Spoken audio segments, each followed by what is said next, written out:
Assalamualaikum warahmatullahi wabarakatuh. Perkenalkan, kami dari kelompok 6. Saya Pertiwidian Apriani dengan di belakangnya 45. Saya Felis Inesviani dengan tim 01. Saya Nailatul Mafaza dengan tim 19. Saya Nawamuna dengan tim 18. Di sini kami akan mempraktekkan bahan ajar LKS online. Baik teman-teman, pada materi kali ini memiliki banyak pembahasan, yaitu yang pertama pengertian bahan ajar. Pengertian bahan ajar ini untuk memahami dasar konsepnya. Yang kedua yaitu fungsi bahan ajar bagi pendidik dan peserta didik agar kita tahu peran pentingnya dalam pembelajaran. Yang ketiga yaitu kriteria pemilihan bahan ajar supaya bahan ajar yang dibuat relevan dan efektif. Yang keempat yaitu langkah pengembangan bahan ajar sebagai panduan dalam proses perancangannya. Yang kelima yaitu praktek menyusun bahan ajar LKS untuk melihat contoh penerapan dalam bentuk nyata. Dan yang terakhir yaitu praktik membuat LKS online yang menjadi fokus utama pembelajaran berbasis teknologi saat ini. Selanjutnya memasuki materi yang pertama yaitu pengertian bahan ajar. Menurut Panen 1995, bahan ajar merupakan materi pembelajaran yang disusun secara sistematis untuk digunakan oleh guru dan siswa dalam proses belajar mengajar.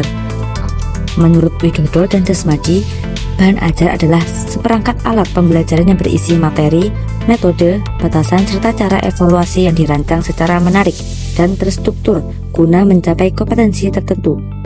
Dengan demikian, bahan ajar perlu disusun berdasarkan kaidah instruksional karena berfungsi mendukung kegiatan pembelajaran. Dan menurut Rahmat 2011 menambahkan bahwa bahan ajar pada dasarnya merupakan isi dari kurikulum, mencakup mata pelajaran atau bidang studi beserta topik dan subtopiknya. Oleh karena itu, kemampuan guru dalam merancang bahan ajar menjadi faktor penting bagi keberhasilan proses pembelajaran.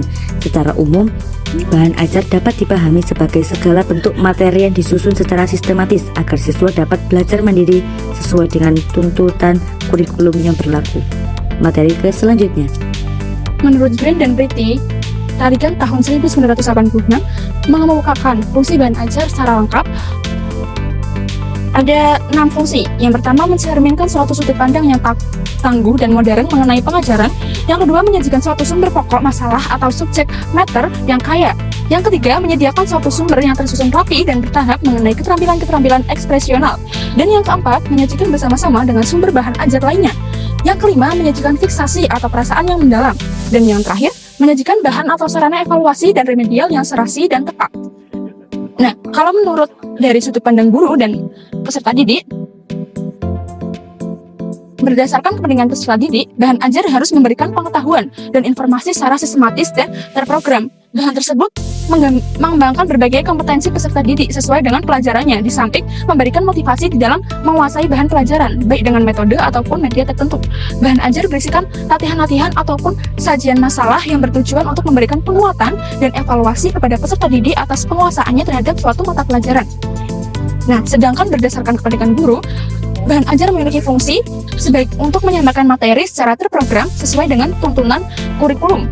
Kompetensi dasar atau bahan-bahan yang dikehendaki oleh kurikulum sudah terjabar secara sistematis di dalamnya. Guru menjadi terbantu di dalam menentukan media, metode, ataupun perangkat penilaian sesuai dengan rencana. Dengan keberadaan bahan ajar, proses pembelajaran menjadi lebih lancar karena guru tidak perlu lagi menyiapkan bahan ataupun alat evaluasi. Selanjutnya, pembahasan mengenai langkah pengembangan bahan ajar. Nah, langkah-langkah pengembangan bahan ajar ini dibagi menjadi 4. Yang pertama ada analisis, yang terbagi menjadi 3. Yang pertama ada identifikasi kebutuhan siswa.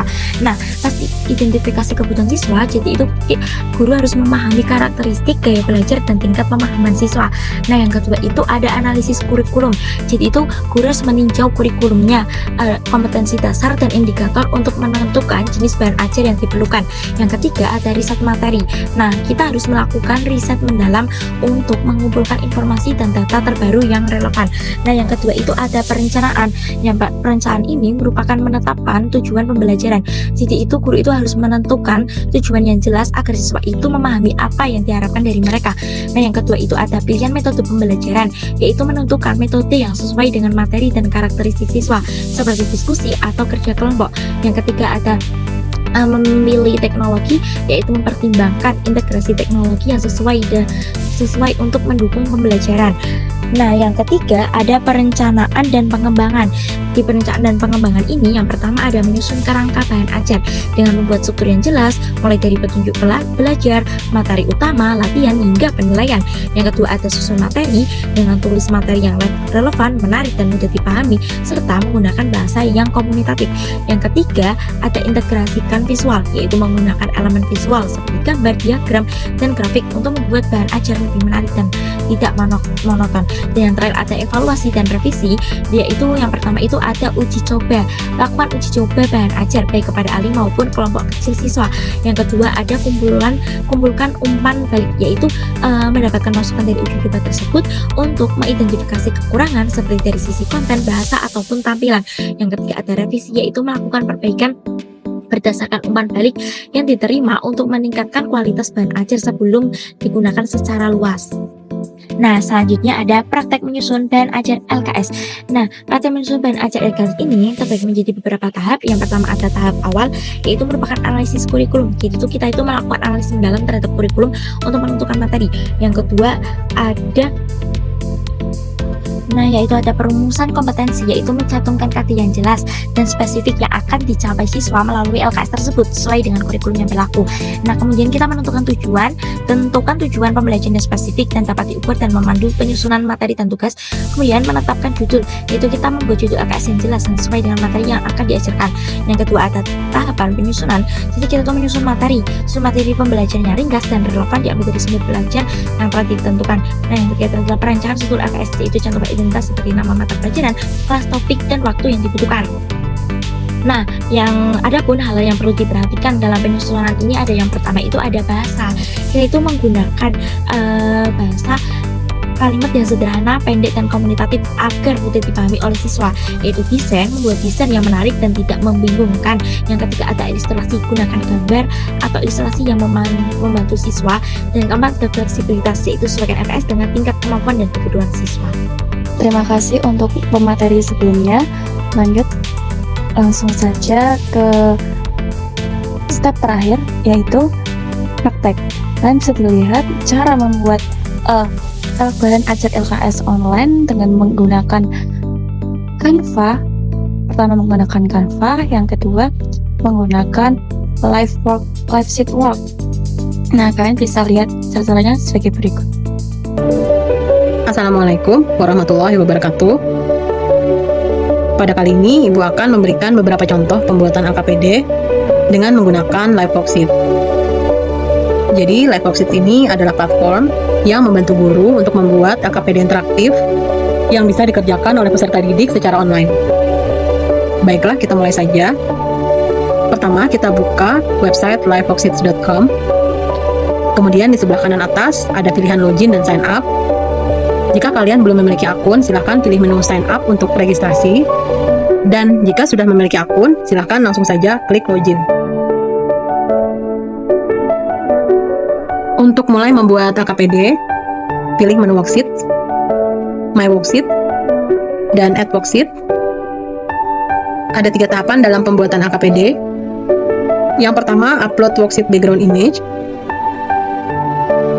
Jadi kalian sudah menyiapkan LKPD dalam bentuk file PDF, bisa kalian buat dari aplikasi Canva atau Microsoft Word.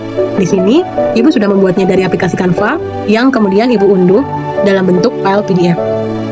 Klik Add Media, choose File, Open, Save, Insert Selected. Jika sudah, kemudian kita lanjutkan untuk describe worksheet content. Yang pertama, kita berikan nama LKPD-nya. Kemudian student language, kita sesuaikan dengan peserta didik kita, Indonesian. Subjek atau mata pelajarannya. Kemudian mengisi main content. Di sini Ibu memberikan materi tentang pengenalan nama-nama buah-buahan dalam bahasa Inggris. Jadi kita isi fruit. Untuk kelas atau level, di sini Ibu isi 1. PDF download bisa dipilih yes atau no. Di sini Ibu pilih yes. Usia peserta didik dari usia 6 tahun sampai 8. Kalian sesuaikan dengan AKPD yang kalian buat. Kemudian selanjutnya, untuk share worksheet, kita bisa memilih private atau public. Jika sudah diisi semua, klik Save and Edit Element. Selanjutnya, untuk tahapan edit elemen, di sini banyak sekali elemen yang bisa kita gunakan. Salah satunya, Ibu beri contoh text field. Text field ini adalah untuk jenis soal esai dengan jawaban yang singkat. Contohnya, Ibu berikan petunjuk answer these following questions. Ada gambar beberapa buah apel di sampingnya dan kemudian buah nanas atau pineapple. Pertanyaannya adalah I have ... apples dan I have ... pineapple. Kita pilih elemen text field. Kita sesuaikan dengan posisi jawaban. Kita duplikat untuk jawaban selanjutnya. Untuk mengisi kunci jawaban, pilih edit. Jumlah apel adalah 2, jadi kita isi 2. Simpan. Dan untuk pertanyaan yang kedua, ada 1 pineapple, jadi 1. Kita simpan juga. Ini untuk elemen text field. Kita lanjutkan lagi ke elemen yang kedua, yaitu single choice. Petunjuknya adalah choose the correct answer. Peserta didik diminta memilih jawaban yang benar dari beberapa jawaban yang kita berikan. Di sini gambarnya seorang anak kecil memakan buah watermelon atau semangka, dan di bawahnya petunjuknya adalah gambar yang dimakan oleh monyet, yaitu buah pisang atau banana. Kita pilih menu single choice. Kita sesuaikan juga posisinya. Duplikat untuk soal yang kedua. Baru kita buat kunci jawaban. Kita buat beberapa pilihan jawaban, contohnya di sini. Mango, strawberry, dan watermelon. Jadi kita bisa menambahkan beberapa pilihan itu dengan klik add answer. Kemudian pilihan jawaban yang benar kita berikan kunci jawaban dengan kita conteng. Kemudian klik save. Yang kedua, monkey likes. Kita pilih edit juga. Masukkan jawaban. Yang pertama, durian contohnya. Kemudian pilih add answer lagi. Selanjutnya, lemon. Dan yang ketiga, banana. Kita beri conteng lagi. Kemudian simpan. Jadi ini untuk elemen soal single choice. Kita lanjutkan lagi untuk checkbox. Di sini peserta didik diminta untuk memilih dari gambar di bawah ini yang manakah yang termasuk kategori gambar buah-buahan. Jadi petunjuknya adalah look at the pictures below and tick the fruits. Jadi untuk memberikan conteng ada di lingkaran di sebelahnya. Kita pilih menu checkbox. Kita duplikat sesuai dengan jumlah gambarnya.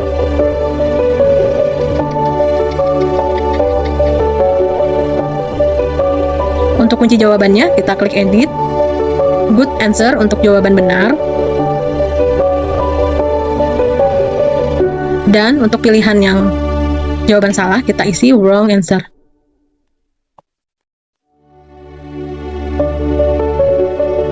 Begitu ya untuk elemen checkbox. Selanjutnya, elemen select. Petunjuknya adalah choose the best answer. Jadi elemen select ini bisa digunakan untuk soal pilihan ganda gitu ya.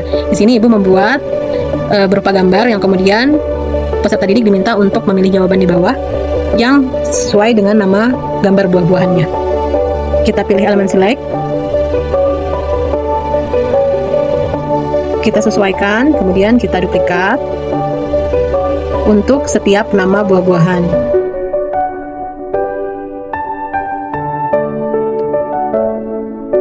Di sini ada 4 buah-buahan. Jadi untuk jawaban yang benar kita berikan kunci jawaban good answer. Yang kedua orange, good answer. Yang ketiga watermelon. Dan yang keempat pineapple. Untuk jawaban yang tidak tepat itu kita isi dengan wrong answer.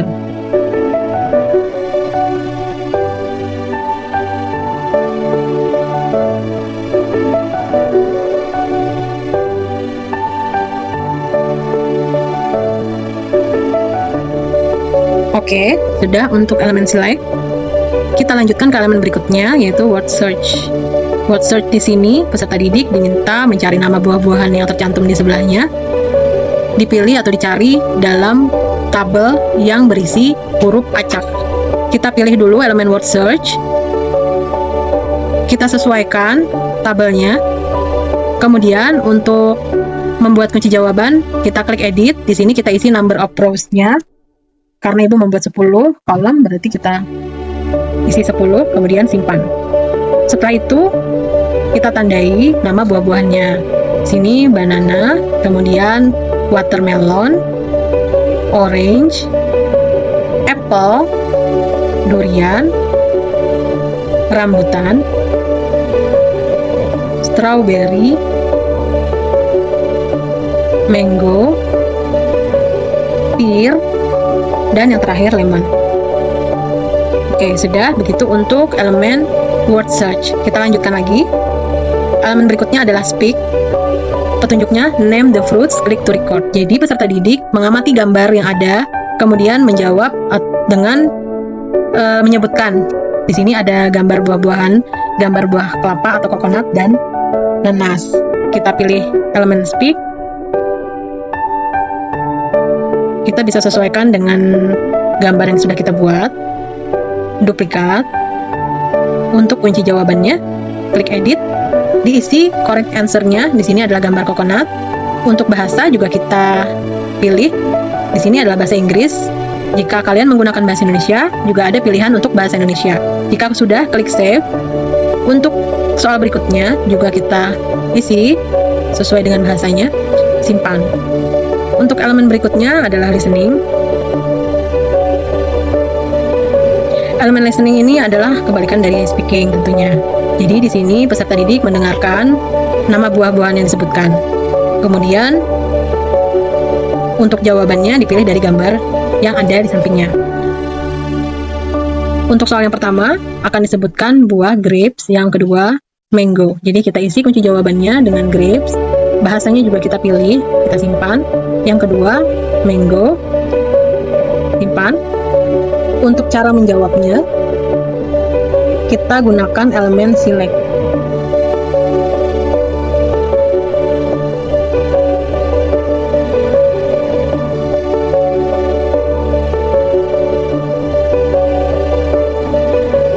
Kita isi kunci jawabannya di sini grapes untuk jawaban yang benar dan mango.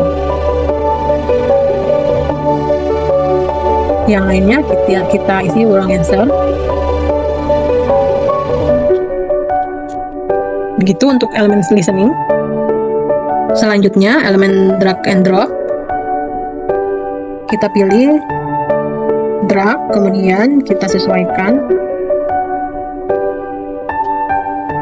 dan duplikat untuk setiap nama buah-buahan.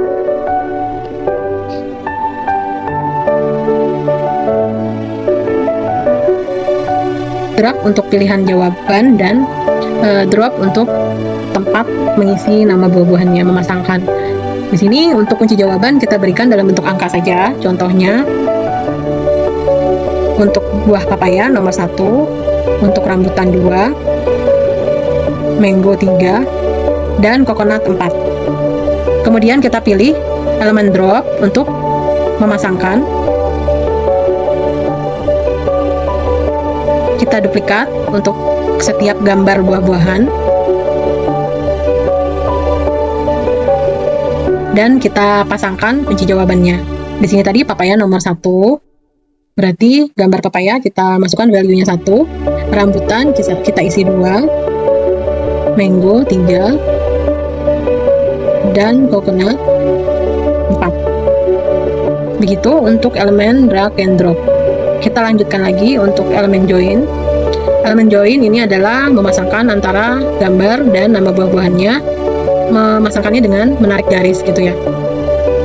Kita pilih elemennya join.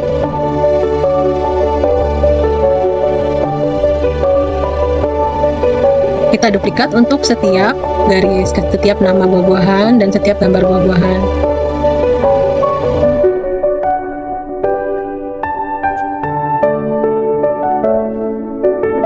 Untuk kunci jawabannya sama dengan drag and drop, kita masukkan dalam bentuk angka. Contohnya di sini rambutan 1, coconutnya 2, durian 3, dan mango 4. Sini tadi rambutannya 1 ya. Coconut, durian, dan mango yang terakhir. Oke, jika sudah selesai, di bawah ada pilihan save, kita klik save. Sebelum linknya kita share kepada peserta didik, kita bisa melihat settingannya dulu di custom link. Ada beberapa pilihan yang bisa kalian lihat terlebih dahulu. Di sini ada settingan timing juga. Misalkan kalian ingin memberikan waktu kapan link ini bisa diisi, gitu ya. Kemudian grading option atau penilaian bisa dibuat tanpa desimal atau dengan desimal. Sini Ibu pilih without decimals.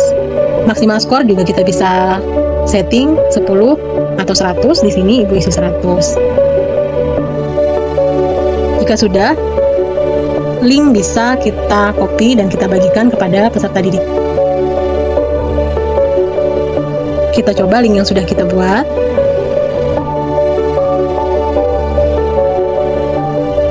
Begini tampilan LKPD yang akan muncul jika peserta didik membuka link yang kita bagikan.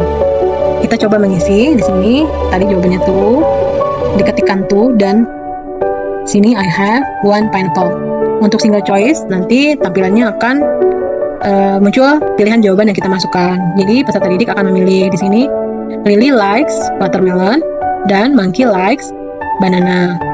Oke, untuk checkbox ini peserta didik akan memberi checklist untuk gambar yang merupakan kategori buah-buahan. Yang pertama kiwi, anggur, dan watermelon atau semangka.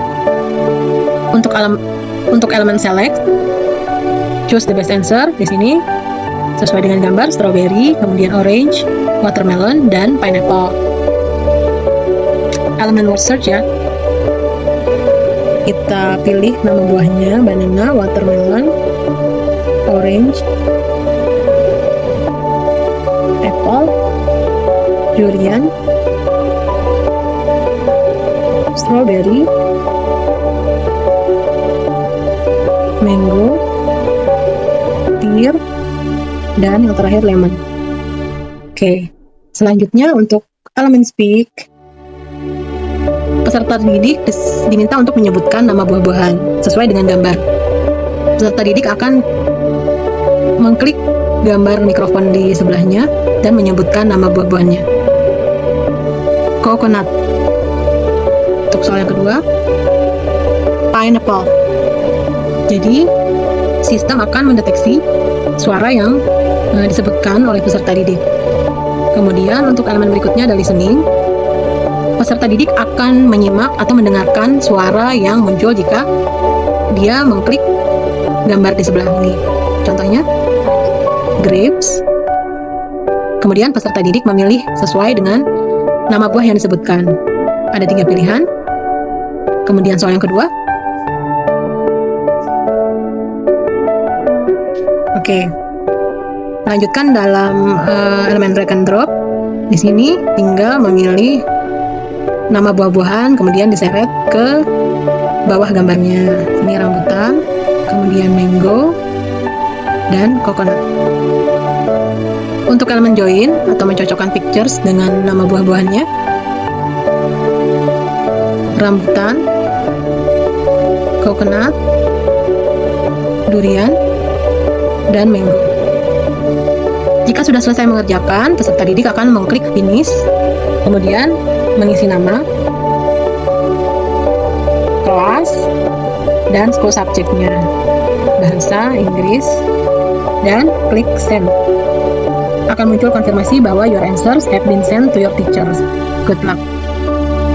Klik OK, dan jawaban terkirim kepada guru. Untuk melihat LKPD yang sudah terjawab oleh peserta didik, di sini kita pilih menu dashboard. Untuk bagian review, kita pilih my mailbox. Di sini sudah tampil LKPD yang dijawab oleh peserta didik beserta nilainya. Baik, mungkin itu saja contoh pembuatan LKPD yang bisa Ibu sampaikan. Silakan kalian buat juga LKPD kalian dengan menggunakan live worksheet. Oke, selamat mengerjakan.